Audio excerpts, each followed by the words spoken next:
राम राम जी। आत्म मंथन में आपका स्वागत है। बात कर लेते हैं अहोई अष्टमी के व्रत के बारे में।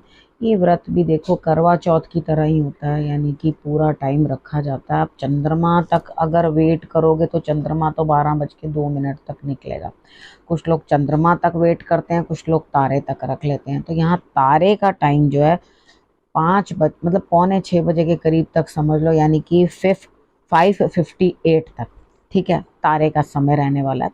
इतने टाइम तक जो है आप तारे तक व्रत रख के खोल सकते हो। कुछ लोग खाना नहीं खाते, कुछ लोग बिना पानी के रहते हैं। तो इधर भी मॉर्निंग के अंदर जो है आप खा सकते हो, अर्ली इन द मॉर्निंग। जैसे करवा चौथ में सरगी खाई जाती है, उस तरीके के साथ आप मॉर्निंग में खा सकते हो। अब अगर बेटा है, बेटी है, आजकल दो दो तो सबके बच्चे हैं। ठीक है, बेटा बेटी सब समान, कोई आजकल किसी चीज़ का परहेज ना। वो गए ज़माने जब पुत्र को ज़्यादा वो महत्व दिया जाता था, हर चीज़ के लिए पुत्र पुत्र पुत्र किया जाता था, वो दिन चले गए। ठीक है, अब क्या है, यहाँ पर दोनों के लिए आप रख सकते हो, कोई प्रॉब्लम नहीं है। तो यहाँ आपने व्रत रख लिया है, सब करे, लेकिन सबसे मेन जो परहेज करने वाला इस टाइम पे होता है वो ये होता है कि आपने बिल्कुल गुडाई नहीं करनी होती। जो प्लांट्स के अंदर मिट्टी खोदनी होती है ना, वो नहीं करनी होती। क्योंकि कथा भी मैं बिल्कुल शॉर्ट में आपको थोड़ा सा बता दूंगी। कथा के अंदर भी इसी तरह से है कि इससे के बच्चे मर जाते हैं जब वो गुडाई कर रहे होते हैं, तो वहाँ उनकी डेथ हुई तो वो उसका श्राप लग जाता है, जिसके कारण संतान जो है दिक्कत में होती है। ठीक है, यहाँ पर आपने सबसे पहले ये चीज़ ध्यान रख लेनी है कि आपने गुडाई नहीं करनी। अब मेरे यहाँ पे एक लड़का था, वो अपना माली का काम किया करता था। तो जिस दिन वो लास्ट ईयर की बात है, जब वो मेरे पास आया काम करने के लिए, तो बोल रहा आंटी छत की चाबी दे दो। तो मैंने बोला कि नहीं, आप घर जाओ, और आज आपकी मम्मी ने व्रत रखा हुआ है ना वो अष्टमी का। उसने बोला हाँ। मैंने कहा तो गुडाई नहीं करनी, आज किसी के घर में भी मत जाना माली का काम करने के लिए, आप आराम से अपने घर में बैठो। तो यहाँ पर इस चीज़ का विशेष ध्यान रखना है। देखो, मैंने इंस्टा पे 3 वीडियोस आप लोगों को भेजी है, जिसमें व्यापार के बारे में भी बताया, वो वहाँ से देख लेना। उसके बाद आप लोगों को मैंने ये भी बताया कि क्या आपने अ, उपाय करने हैं पुष्कर नक्षत्र के ऊपर, मतलब इस बारी जड़ी नहीं तोड़नी। हमेशा ये चीज़ बताई जाती है ना, पुष्कर नक्षत्र के ऊपर आप जो जड़ है उसको जो है अभिमंत्रित कर सकते हैं। ठीक है, उसमें उसमें मैं इतना डिटेल में तो नहीं आप लोगों को बता पाई। सपोज करो कि आपने केले के आपने पुखराज पहनना है, ठीक है, उसके बदले वो आप अफोर्ड नहीं कर सकते, तो उसके बदले आप क्या कर सकते हैं, तो जड़ को जो है आप वो लेकर के पहन सकते हैं। लेकिन उससे एक दिन पहले जो है आपको उनको निमंत्रण दे के आना पड़ता है। आपको ये कहना पड़ता है कि हाँ जी, आपको हम पहनने के लिए ले जाएंगे, कल हम आएंगे। लेकिन अब कल का जो टाइम है, देखो रविवार को जब पुष्य नक्षत्र आता है तो वो रवि पुष्य नक्षत्र कहलाता है। ठीक है, जो कल का टाइम है उसका टाइम रहेगा 6:36 to 10:30। ठीक है, तो उस टाइम पे यहाँ पे आप बिल्कुल भी जो है वो नहीं कर सकते हो कि आप जड़ खोद करके निकालो या उसको आप नग की जगह इस्तेमाल करो। उसका रीज़न क्या है कि कल अहोई अष्टमी का व्रत है। ठीक है, ऐसा ना हो गुडाई करते हुए किसी भी अंदर के जीव को कोई हानि पहुंचे, किसी के बच्चों को कुछ दिक्कत पहुंचे, तो इस वजह से गुडाई नहीं की जाती। ठीक है, तो यहाँ पर आपने करना क्या है, एक तो जो लोग व्रत रखते हैं ना, वो लोग क्या करते हैं, एवरी ईयर ना अपने लिए एक उन्होंने चांदी का बनवा रखा होता है लॉकेट सा। और उसके बाद मतलब जो स्क्वायर में होता है, उसके साथ ही साथ वो एवरी ईयर जो है उसके अंदर एक चांदी का मोती जो है, एक दो बच्चे हैं तो दो डालेंगे, एक है तो एक डालेंगे। तो इस तरह से करके वो लोग जो है वो मोती ऐड करवाते हैं।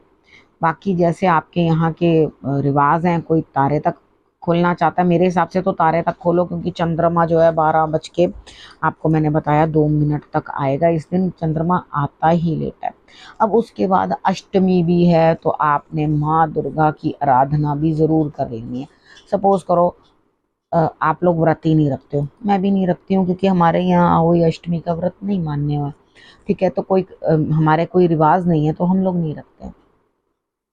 लेकिन देखो, अगर हम आपके व्रत नहीं रखते, संतान के लिए प्रार्थना करने में तो कोई दिक्कत नहीं है ना। आप अपनी संतान के लिए प्रार्थना करो, हाथ जोड़ो, उनकी प्रार्थना करो और वहाँ पे बोलो कि भगवान जी से, माता रानी से बोलो कि मेरे बच्चों को जो है स्वस्थ रखो, उनको तरक्की मिले, उनके लिए फ़ायदा हो।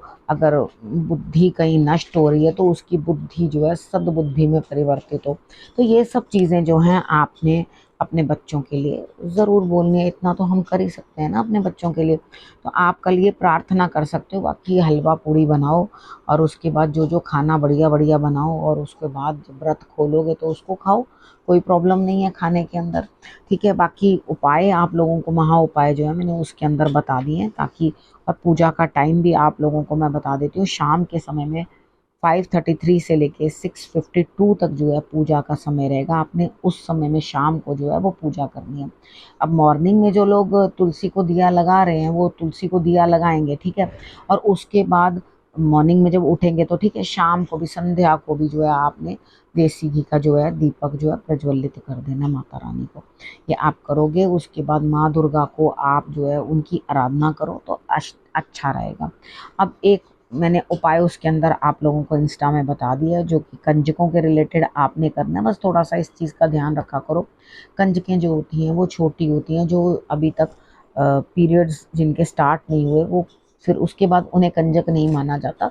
जो उससे छोटी होती हैं वही कंजकें होती हैं, ठीक है। तो कुछ पेरेंट्स को तो इस चीज़ की बड़ी समझ होती है, वो बच्चों को नहीं भेजते हैं खुद भी कंजक लेने के लिए या इस चीज़ के लिए कि उनको मालूम है इसका जो स्थान है कंजकों में नहीं आ रहा, ठीक है। अब यहाँ पर वैसे तो माँ बाप के लिए हर बेटी जो है कंजक ही होती है, वो अपने बच्चों को आप जो मर्जी दो, जैसे मर्जी करो, लेकिन एक्चुअली जब 8 कन्याओं को खाना खिलाते हैं तो उसके अंदर जो कन्याएं होती है छोटी, ठीक है, ये चीज़ का आपने विशेष ध्यान रखना है। और मुझे लगता है कि मैंने राधा कुंड के रिलेटेड भी आपको जो है उसके अंदर उपाय बता दिया है इंस्टा के अंदर।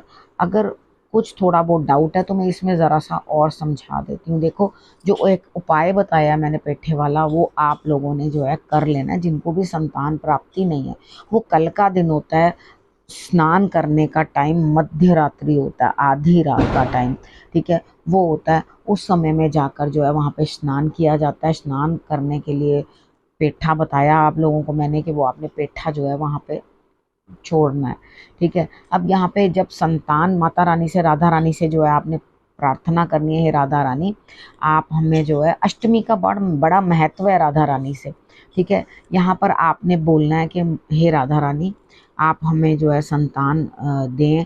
और यहाँ पर जब संतान हो जाए, मतलब हमेशा पॉजिटिव ही बोलना है, ठीक है। जब माता रानी आपको संतान दे दें, राधा रानी, तो तब आपने जाकर वहाँ पे उनका शुक्रिया भी, धन्यवाद भी कहने के लिए ज़रूर जाना है, ठीक है। इन चीज़ों को आप समझ लो कल के लिए आपने क्या क्या करना है, तभी आपके लिए जो है रिजल्ट्स बेटर आएंगे। अब इस विषय को यहीं करती हूँ समाप्त और अगले विषय के साथ फिर से आऊँगी। तब तक के लिए नमस्कार।